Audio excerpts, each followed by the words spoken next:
anthracite miner, and for his more recent precedent-setting enforcement of an open shop in the government printing office. James S. Clarkson, his chief patronage lieutenant outside Washington, grew nervous. He bombarded Sagamore Hill with statistics showing the alarming growth of the socialist vote in this country.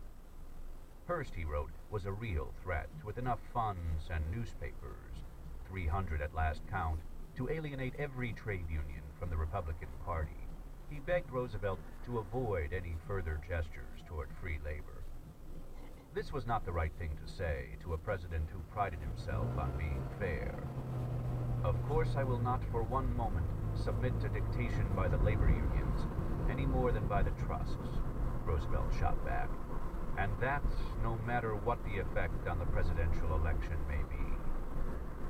3 times in one sentence, he reminded Clarkson that he stood for a square deal. The sun beat down ever more fiercely, turning southern plantations white, western farms gold, northern fields yellow and silver.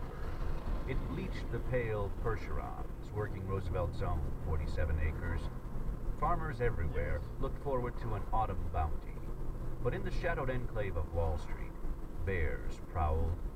On 22 July, Jefferson Seligman, a banker friend, came out to see the president, warning of an imminent financial panic. Roosevelt had never understood the ebb and flow of money through his own hands or anyone else's. Every morning, Edie puts $20 in my pocket, and to save my life, I can never tell her afterward what I did with it. So he listened with more patience than comprehension as Seligman expounded the need for currency reform legislation.